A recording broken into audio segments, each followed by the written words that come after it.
Si queremos entre todos, podemos hacer un mundo mejor porque, por difícil que parezca, siendo difícil, no es imposible. Debemos intentar hacer un mundo mejor entre todos, para todos.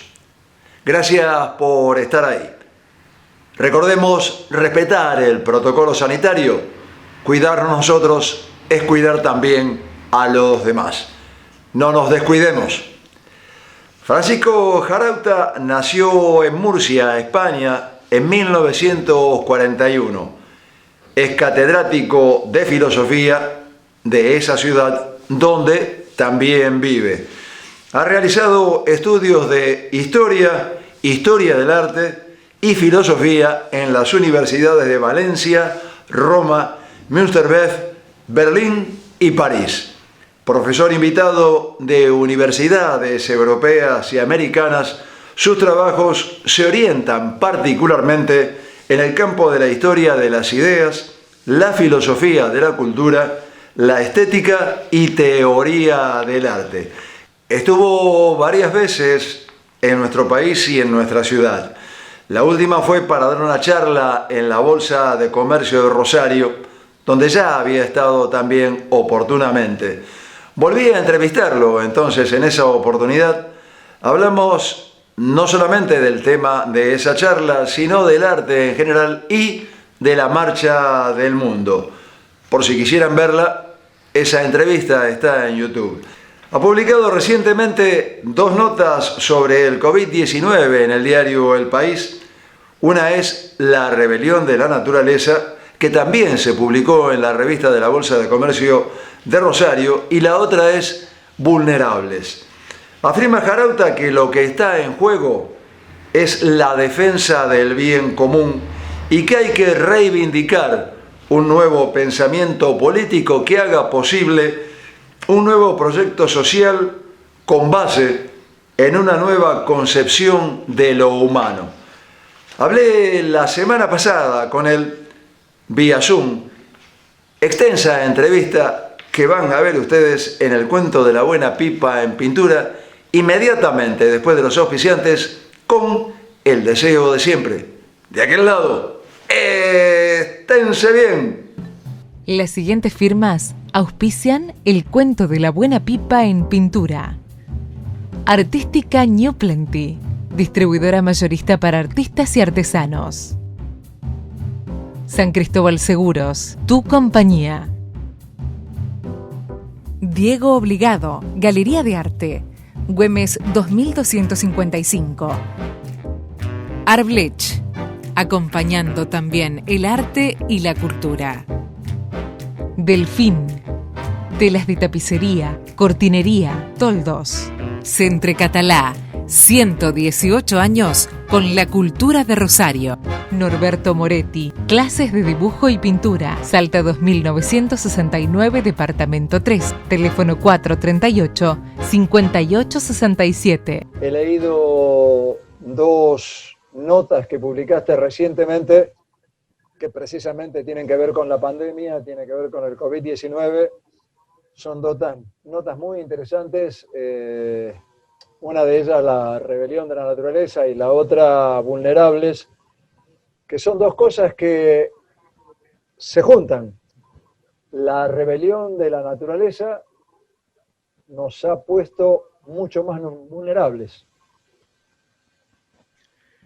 Pienso que son, como bien dices, 2 rostros del mismo problema. Hemos viajado largos años de forma, casi iba a decir, irresponsable. Nos hemos convertido en corsarios, en esquilmadores. Hemos explotado la naturaleza creyendo que ésta era sin límites, infinita. Y ha habido una ruptura de ese pacto secreto de no agresión. La naturaleza se ha revelado y aunque se supone que la naturaleza no tiene conciencia, sería hablar el lenguaje occidental, sí que tiene registros que no toleran más allá de cierto esquilmamiento, de cierta violencia. A todos nos ha cogido sorprendidos, a todos nos ha hecho que de pronto digamos, ¿qué pasa? ¿Cómo es posible? Ha generado una reacción en todos los niveles de gran perplejidad. Nos hemos sentido además impotentes, incapaces. Todos aquellos instrumentos que estaban en nuestra mano, desde la ciencia a la política, son incompetentes. El COVID-19, viaja con una furia asesina. Nunca había habido una pandemia tan planetaria, tan global, sin disquisiciones de ningún tipo, sin discriminar a nadie. Todos pertenecemos. Es un ajuste de cuentas del planeta. No ha terminado esta historia. Estamos expuestos a COVID-21, 22, 23, 27. El futuro será así. Hemos llegado a un punto crítico en el que las llamaremos condiciones de habitabilidad se han hecho problemáticas. Y el cambio que se sugiere, además de ser un cambio fundamentalmente ético, debe ser un cambio civilizatorio en su sentido más amplio. Es que el planteo que estás haciendo tiene que ver con esta desaprensión que nos ha hecho precisamente, constantemente, durante muchísimos años, agredir a la naturaleza. En lugar de utilizarla, nos hemos sentido dueños y señores de ella y se nos ha vuelto en contra.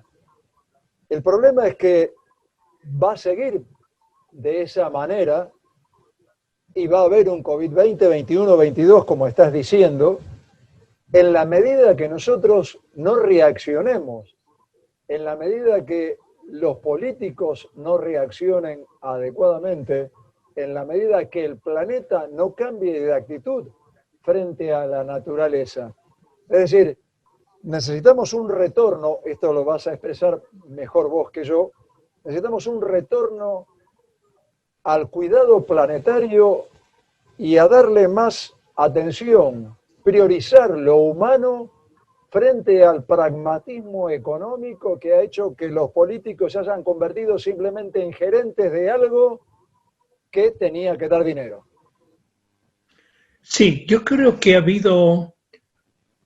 se produce esta emergencia cuando ya venimos de un largo tiempo en el que se iban acumulando los síntomas.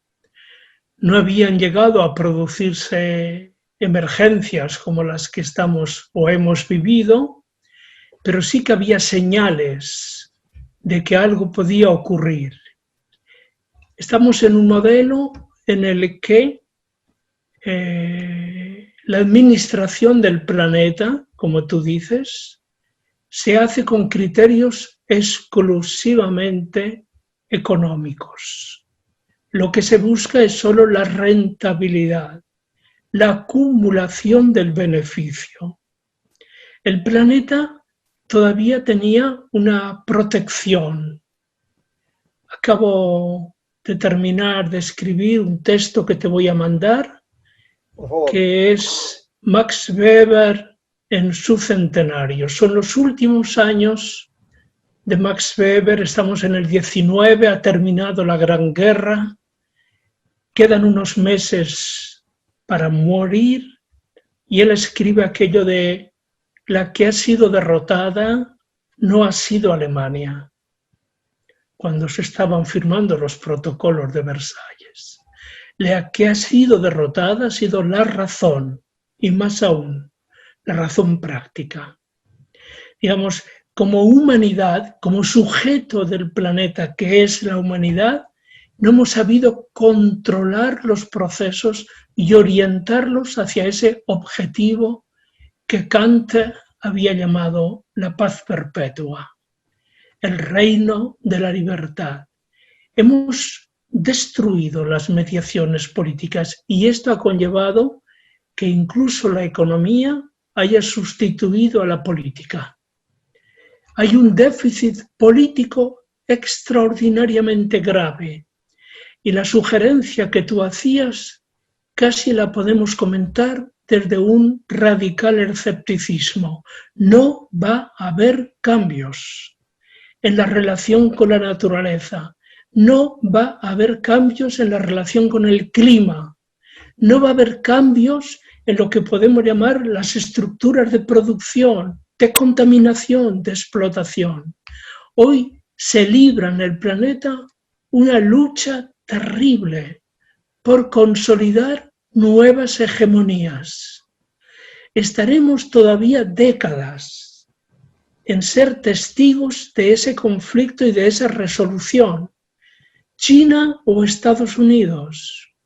Esto se está planteando de forma que no se va a acelerar tanto como se decía, pero esto es una lucha abierta por un control tecnológico de las formas de producción y de una distribución del poder cada vez más abstracto que hace que nosotros, pequeños ciudadanos del mundo, las preguntas nos las tengamos que hacer de puertas adentro. ¿Qué haces tú en tu vida, Norberto? ¿Qué hago yo en mi casa? ¿Qué hago en mi ciudad? ¿Cómo organizamos lo público? ¿Qué hacemos con lo social? ¿Cómo se plantea eso que se llama nuestro sistema de necesidades? ¿Cómo respondemos a todo esto? Hoy es necesario desarrollar un pensamiento crítico, por supuesto, pero además programático de lo pequeño, de las estructuras pequeñas políticas, porque lo otro, la gran política, es deudora de exigencias económicas que no pueden negociar sus partes. Naciones Unidas, cuando después de la Segunda Guerra, después de la Declaración de San Francisco, la aparición de las grandes agencias de las, llamaremos, derivadas de las Naciones Unidas, se hacen para que sean quienes tutelen los procesos. Hoy alguien lo ha dicho, ¿para qué queremos las Naciones Unidas? Digamos, Falca, gran politólogo neoyorquino, dice mejor que se convierta en una gran agencia del clima, pero en serio. Las urgencias son esas. Hoy soy muy escéptico respecto a que los cambios se produzcan y seremos víctimas en los próximos años, décadas, de emergencias cada vez más conflictivas. La historia de la humanidad no tiene liderazgo moral y político. Hoy estamos en manos de un consejo de administración constituido por lo que podríamos llamar las grandes corporations. Esas administran las estrategias, deciden las inversiones, sin tener sensibilidad alguna a los grandes fracasos, al dolor de la humanidad. Deja en evidencia esto la situación del mundo tras la globalización. Nosotros, en un primer balance, caímos otra vez en un cierto neodarwinismo. Valoramos los beneficios de la globalización en términos macro, en cuanto que las fronteras se habían debilitado, las relaciones internacionales se habían favorecido, la comunicación planetaria, aquello que ya desde los utópicos como McLuhan a nosotros, a la sociedad del conocimiento y a la sociedad de la información, todos éramos como favorables a esa especie de horizonte que en este momento pero no valorábamos que al interior de la globalización se fueran a producir procesos de control interno tan fuertes, fijando sobre todo una resolución estratégica a favor absolutamente de los intereses de las grandes corporaciones. Hoy no hay voces que hablen en contra, digamos, se padece. ¿Por qué? Porque en este proceso de la pandemia, además, se ha debilitado lo político en los términos de que todos nos hemos convertido en domésticos. Hemos domiciliado el miedo. Uno va, recorre la calle de mi pequeña ciudad, Murcia, y ves que todos vamos como un ballo in maschere. Todos llevamos la mascarilla puesta. Muchos no nos reconocemos. Aparece el rostro del otro, pero como si fuese oculto. Nos hemos adaptado rápidamente, es que nos va la vida, es que no podemos exponernos, es que conocemos indicadores muy serios. En este momento ha habido unos brotes avanzados, se calculaba que vendrían para el otoño, pero han venido en junio. Ahora comienzan los colegios, ya comienzan cada día, se cierra aquel y aquel, porque hay un pequeño brote, se ha comportado así, unos niños son contagiados. Hay una inseguridad total. La política, por otra parte, está obligada a hacer frente al coste social inmenso derivado de la pandemia. En la crisis de hace 8 años, la clase media, por poner un ejemplo español, pero tú podrías hablar del caso argentino, la clase media española se empobreció, pasó a ser, y además perdió aquello que le protegía, perdió los ahorros, liquidó los ahorros para poder proteger a sus hijos. Hoy la clase media, sin ahorros, vive expuesta a una precariedad muy fuerte. El gobierno, todavía tenemos la gran ventaja de tener una protección como la de Europa, la respuesta europea en este momento no podía ser otra, porque de haberlo sido, Europa hubiera entrado en una crisis irreversible de confianza pública, aborda precisamente la financiación de esa precariedad, pero sabiendo que se tiene que hacer dentro de ciertos parámetros que regulen la inversión. Y la inversión no es otra que la modernización tecnológica, que el cambio en el sistema de producción, de altos niveles de cualificación laboral y educativa. Entras en una máquina, pero mientras tanto el sistema de la salud muestra sus grietas, muestra su inseguridad. Nosotros hablábamos de que teníamos el mejor sistema de salud, y así lo es, se puede decir, pero cuando llega la pandemia se produce una crisis de su funcionamiento. El médico, que es un médico competente, cuando su clínica, su trabajo clínico respondía a parámetros 100 veces estudiados y verificados, en este momento, ante un enfermo de COVID, yo no sé de qué va. Los protocolos médicos no me instruyen respecto a cuál es el tratamiento. No existe. Imagínate todo lo que ahora se habla todos los días sobre las vacunas. La próxima vez que nos veamos, Norberto, en un momento determinado de nuestro té, de nuestro mate, de nuestro café, nos preguntaremos: oye, Norberto, ¿y tú qué vacuna te has puesto? Y tú me preguntarás: Paco, ¿y tú cuál te has puesto? ¿Te has puesto la china, la rusa? ¿Te has puesto la Oxford? Chic, tan chic, ponértela de... ¿O te vas a poner una brasilera? ¿O qué vacuna te has puesto? Jamás había ocurrido en el gran teatro de la humanidad, como decían los Calderones y otros, que pudiera haber esa llamaremos sensibilidad, pero eso nace de la ansiedad. Nunca ha habido tanta ansiedad. Queremos saber qué nos puede curar, o mientras, qué nos puede proteger. Es que nada sabemos, Paco. No solamente no sabemos qué ni cuándo nos puede curar o proteger, Tampoco sabemos exactamente qué fue lo que pasó. La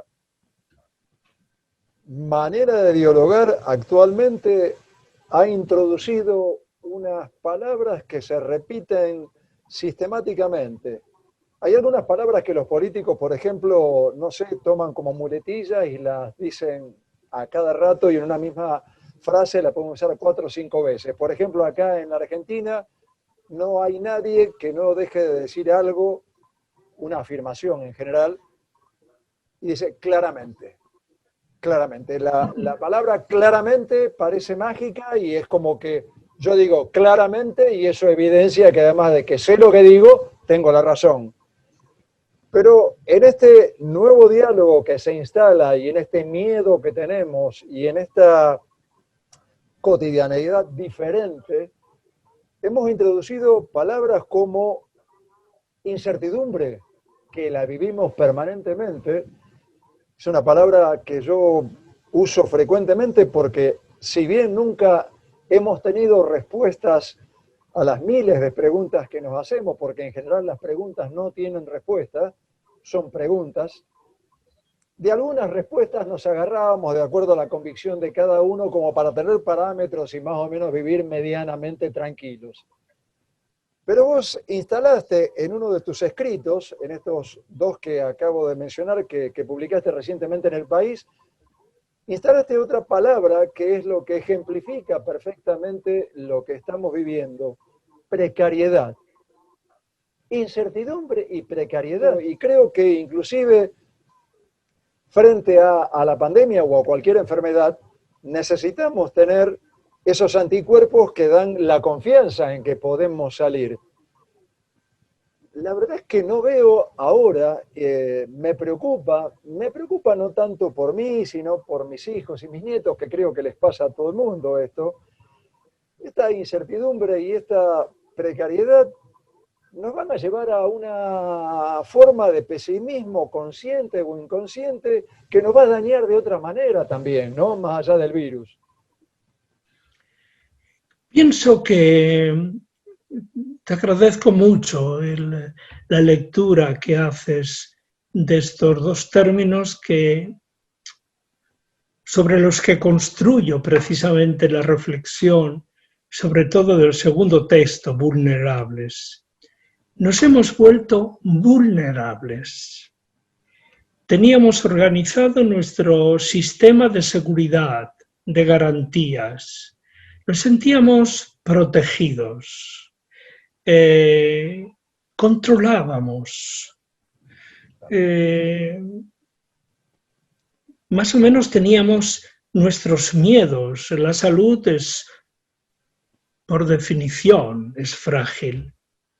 Pero al emerger la pandemia, la percepción de la situación se altera. Todo lo que es incertidumbre está relacionado con la mirada, con la forma de pensar. Nuestro sistema de seguridades se ha problematizado.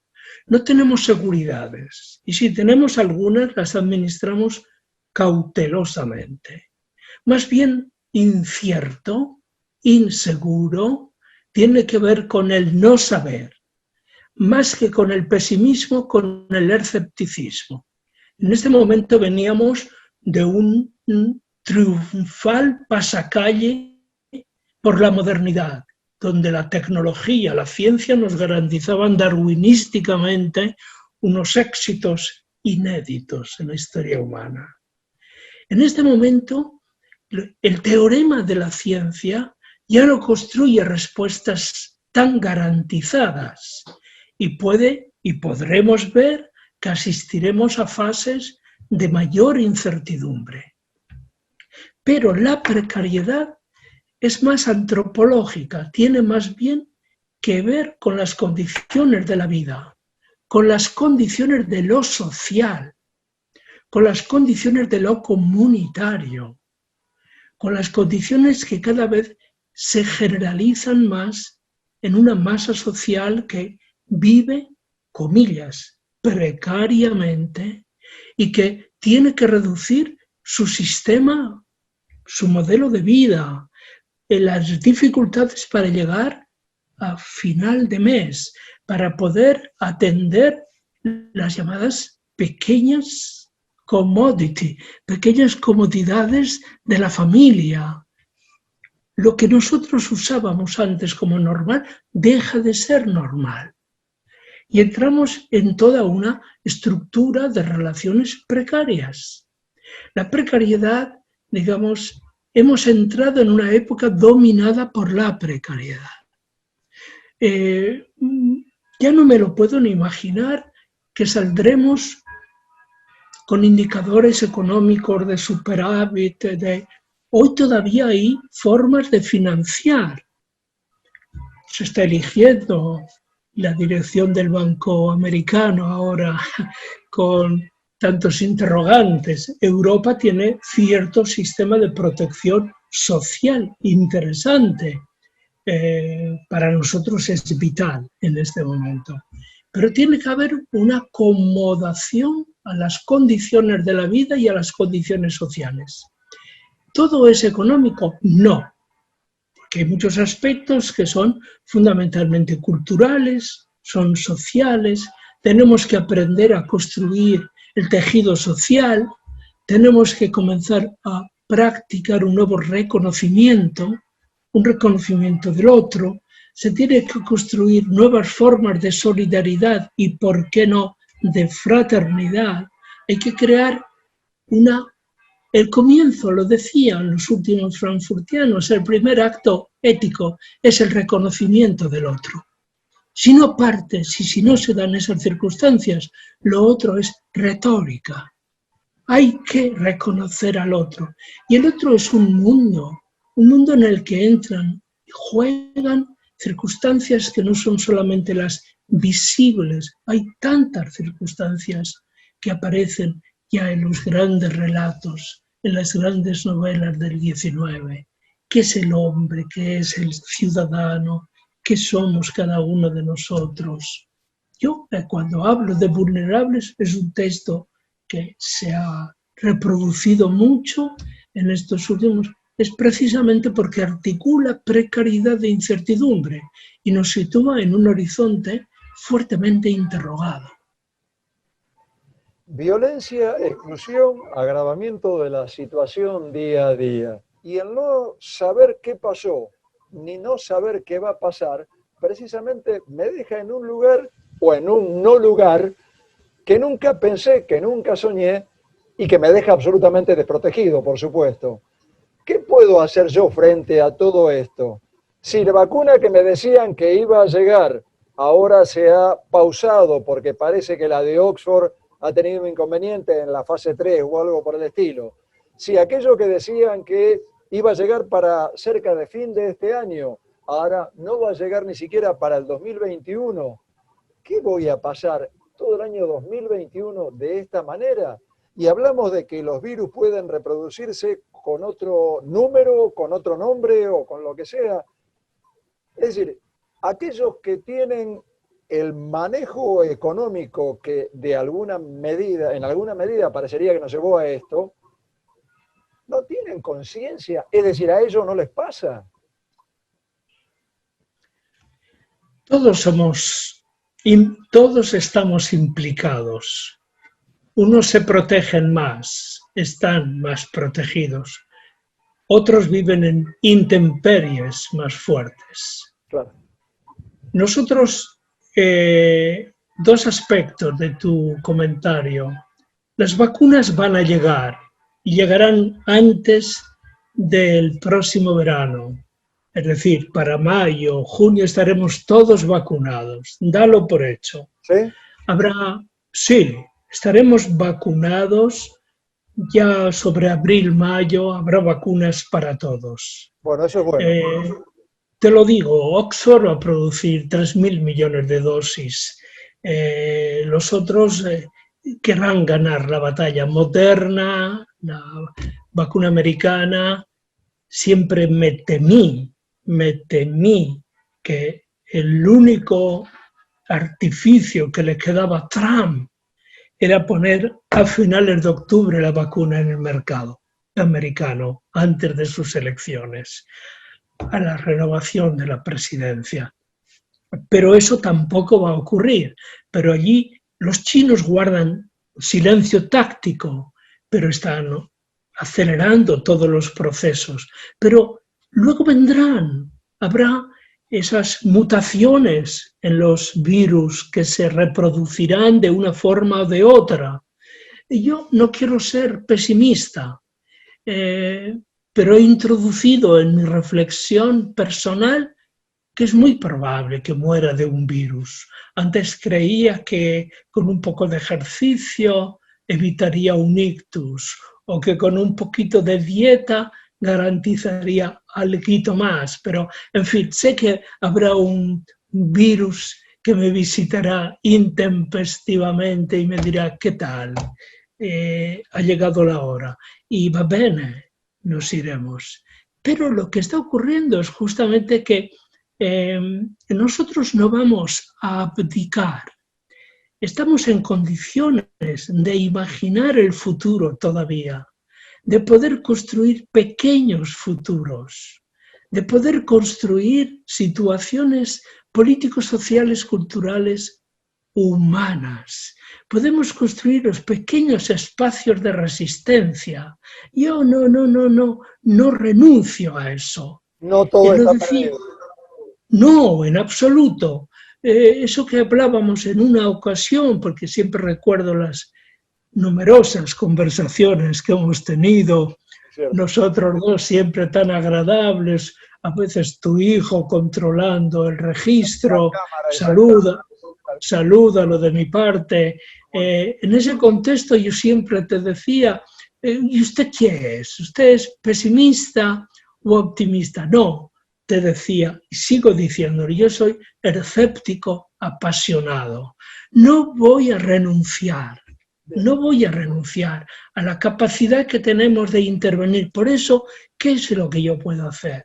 Un trabajo intelectual que permeabilice determinada opinión pública. Ahora me interesa mucho trabajar en la formación de esa opinión pública. Me gusta más ser solidario, hacer voluntariado.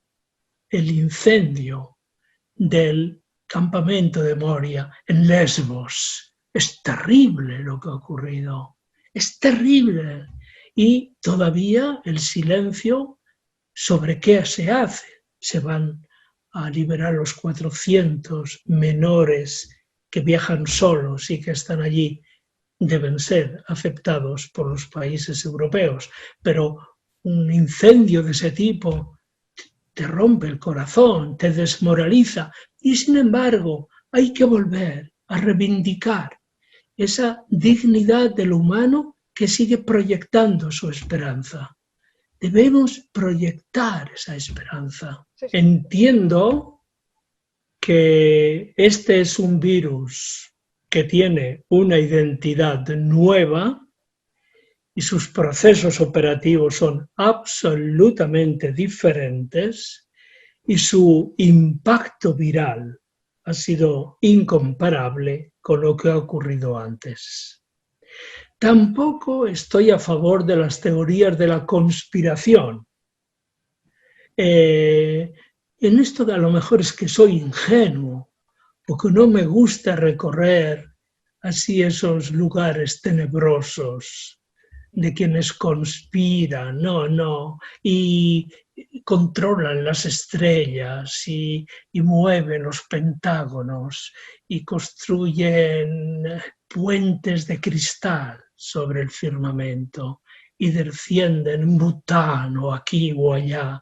No, lo considero más lógico todo. Resulta evidentemente que no todo es tan lógico, pero en este caso he frecuentado, por razones académicas, el Collège de France.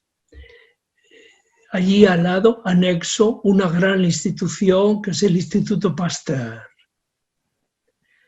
Allí nacieron, como decirte, los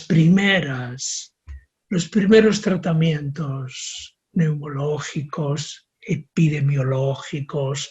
Es difícil. Conozco a Kurilski, que ha sido su presidente. Yo es que a lo mejor por mi incompetencia científica soy ingenuo para abordar estos temas.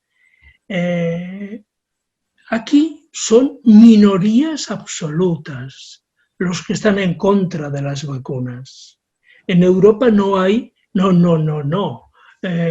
Aquí no hay ese caldo de cultivo antivacuna, no hay opinión pública elaborada en los medios, no existe.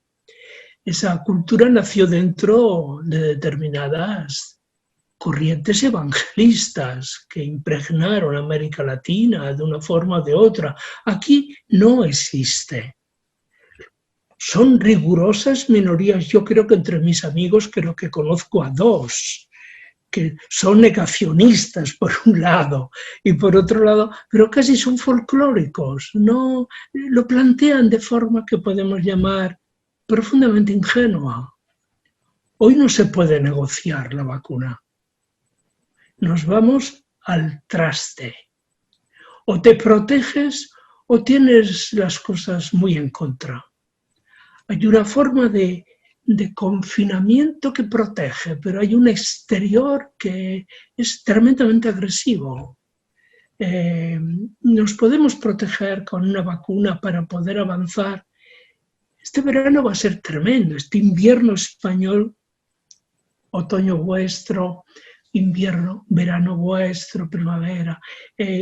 Aquí van a venir las gripes, habrá el COVID, estará por otra parte todos los problemas pulmonares. Hay un cuadro clínico muy complicado, y los hospitales se tendrán que comportar de una forma prudente y racional. Pero la sanidad hoy sabe qué hacer cuando a su puerta llama a un enfermo con síntomas de COVID. Ya sabe qué hacer. Hace 6 meses no sabía qué hacer. El tratamiento, el impacto directo sobre el sistema pulmonar, terrible. He oído testimonios terribles. Yo en ese caso, obviamente, no es solo por la edad, que me considero persona de riesgo, pero la otra parte, que es la que más me interesa, todavía es demasiado pronto para evaluar las consecuencias políticas de la pandemia. Todavía estamos en el cono de evolución del proceso. Desde el 14 de marzo que se impuso el confinamiento aquí en España y en Europa, a hoy que estamos hacia el 10 o el 11 de septiembre, tampoco hay tanto tiempo. Pero habrá que evolucionar en una dirección pragmática. Habrá que ser rigurosos a la hora de establecer nuestro sistema sanitario aplicado, nuestras condiciones. Pero todo eso, querido amigo, va ocurriendo al par que se va domiciliando el miedo. Además de domiciliando el miedo. Además de vulnerables, tenemos miedo. Tenemos miedo a todo, al exterior. Nos aislamos. La distancia social ha crecido, se ha multiplicado, como tú bien sabes. Y entonces las relaciones, el reconocimiento del otro, el saludo furtivo, ¿qué te voy a contar? Es una situación nueva que tenemos que interpretar, pero evidentemente todo esto tendrá que ver con nosotros de una manera muy, muy directa. ¿Y qué le respondes, Francisco, a la gente que niega la gravedad de la enfermedad? Porque hay mucha gente que niega la gravedad de la enfermedad, que niega que sea tan seria la situación, que cree que es una nueva manera de dominación. Son dos aspectos distintos. Si yo veo que durante 2 meses, me refiero al caso español, mueren del COVID 1.200 personas cada día, yo no puedo ser frívolo y tengo que considerar que esa enfermedad es grave. Su impacto es dramático.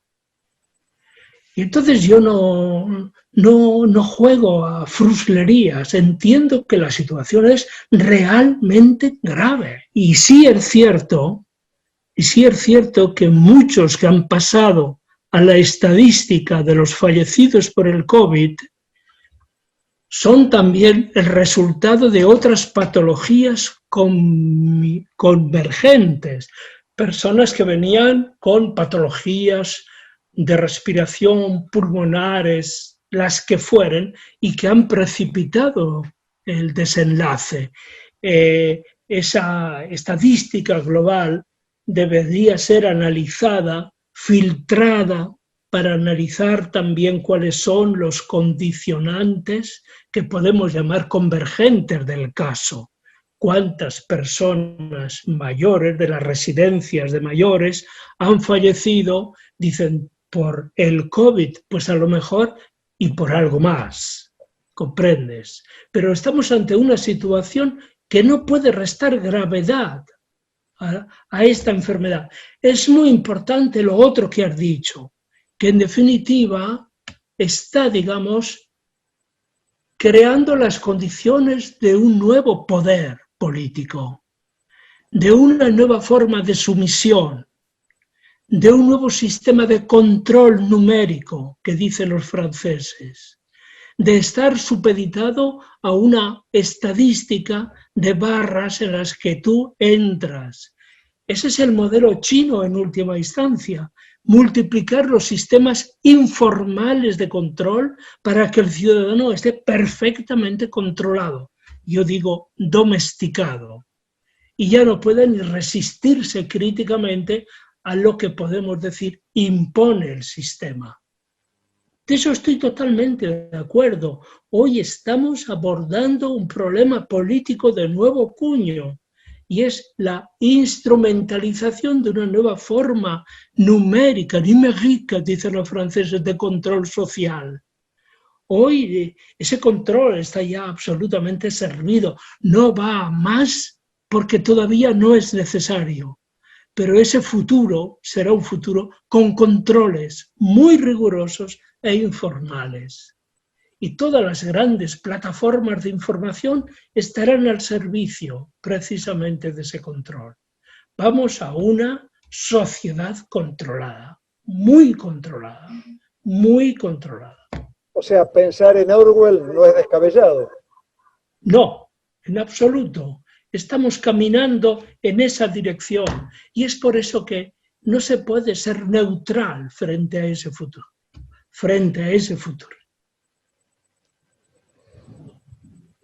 Me gustaría que pudiéramos compartir alguna posibilidad de cambio posible y positivo, porque si nos encaminamos a un 1984, a un gran hermano global, a una situación de precariedad social, económica, a una cotidianidad lamentable, realmente es como para que la violencia que está ocurriendo actualmente doméstica por el encierro, la violencia de no poder hablar, a lo mejor porque cada uno, no sé si ocurre en España, creo que no, en Europa no ocurre de tal manera, el enfrentamiento entre nosotros, en Argentina en general, es blanco o negro, o sea, no hay grises, o sea, es blanco o negro, o estás con este gobierno o estás en contra de este gobierno. Y si no estás en contra de este gobierno es porque estás a favor del otro. O sea, siempre es blanco o negro. Y ahora también es blanco o negro esto que te decía respecto de la grieta, los que quieren cuidarse, los que creen que no hay que cuidarse. La situación, digamos, esa polarización que se ha producido, es una polarización que existe generalizada. No es cosa de argentinos, es cosa de americanos. Europa se resiste a esa polarización, pero ya asistimos incluso entre nosotros a polarizaciones de nuevo cuyo. El pensamiento se ha orientado hacia esa incompetencia para resolver los asuntos. Pero yo soy partidario de que habrá un tiempo que nos permita dialogar con más horizonte. No se trata de ser más pesimista o menos, o más optimista. Se trata de ir construyendo las mediaciones críticas. Eso pasa por la opinión pública, pasa por tu trabajo, pasa por los colegas, pasa por los ciudadanos, pasa por los que caminamos más torpe que libremente por la vida. Digamos, todo eso se suma para construir una respuesta digna y ética a las condiciones de nuestra época. Perdimos, todo el proceso de la modernidad tuvo un precio, la renuncia a la moral en el sentido fuerte. Se convirtió en algo, podemos ser injustos y no ser culpables. Esto es un tema muy de Dostoyevsky, pero esto también lo planteaba Camus con mucha fuerza. Podemos ser injustos, pero no somos culpables. No nos sentimos. Es el momento de Raskolnikov invocando el derecho a la muerte. No, estamos en un territorio complicado que no nos sirven los referentes que hemos utilizado como salvoconducto, salvaguarda para caminar, y tenemos que volver a pensar. Lo que pasa es que mientras tanto las emergencias son tan fuertes, las exigencias económico-sociales son tan cercanas, que el político de hoy no le queda otra cosa que hacer puro pragmatismo, resolver las grietas que se abren en el tejido social, distribuir un bienestar imaginario. Abrir esto es muy difícil porque ya no hay discurso sobre el futuro. El discurso sobre el futuro está absolutamente hipotecado. Cuando tú haces el dibujo de cómo será Argentina en el 2050, dices, va bene. Cuando pensamos Europa, el mundo en el 2050, quizá, quién sabe. Esa falta de perspectiva sobre el futuro hace que el presente se convierta en un territorio minado. Lo tenemos que transformar y resulta complicado esa transformación. Y mientras tanto nos resistimos a adaptarnos de una forma que podemos llamar pacífica a los hechos. Vamos a pensar against the facts, contra los hechos. Pero pensar contra los hechos es posiblemente hoy una exigencia moral. No es algo, un brindis al sol. Digamos que hay una forma de abordar el conflicto con un punto de partida que no problematiza su desenlace. Yo sigo pensando en que hay posibilidades,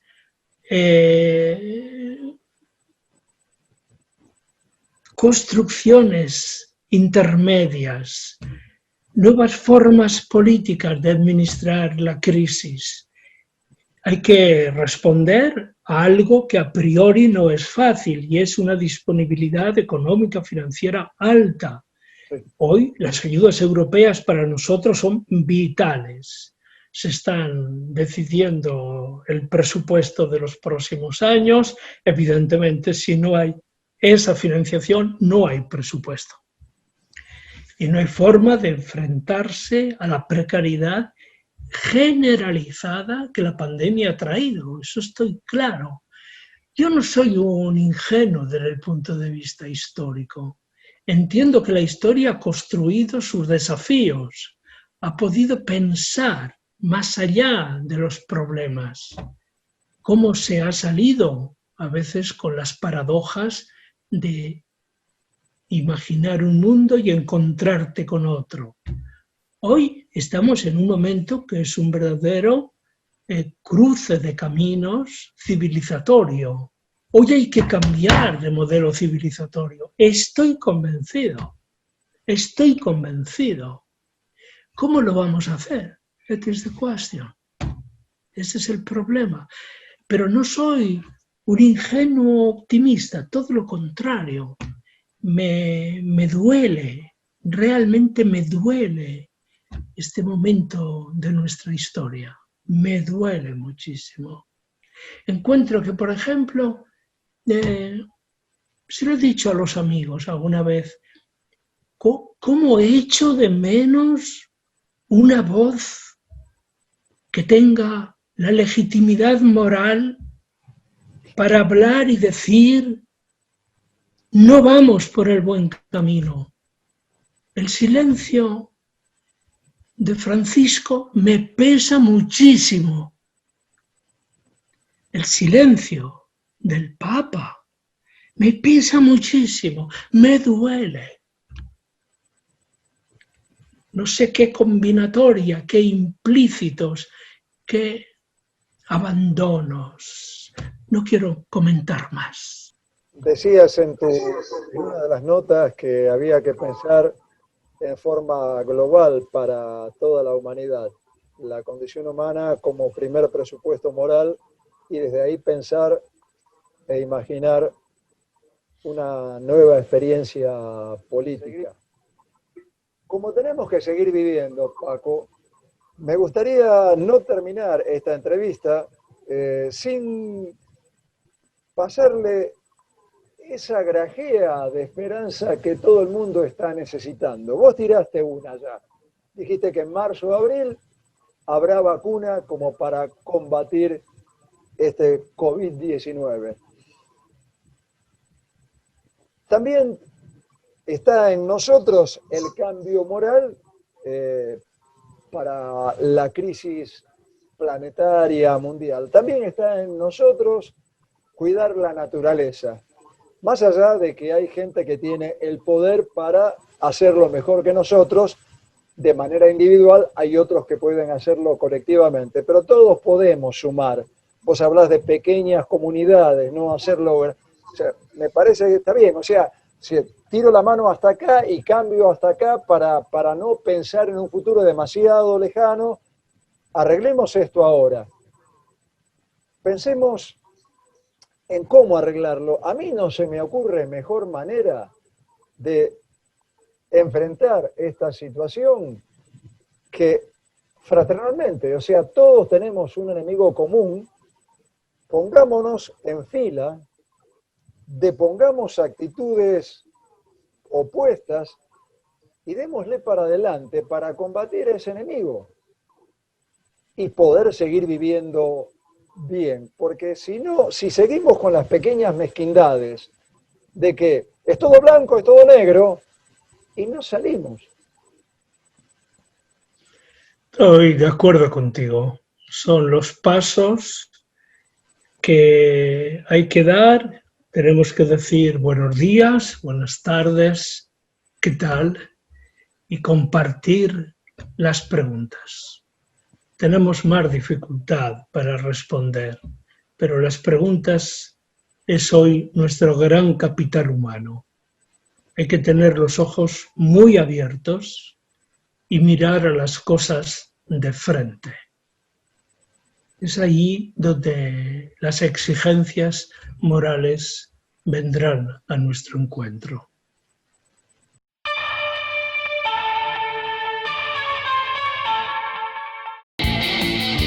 Hay un equipo que está acá, que cuando más lo necesitas, estés donde estés, vayas donde vayas, está siempre cerca tuyo. Yo soy de ese equipo. Asegúrate en la segunda, donde lo primero sos vos.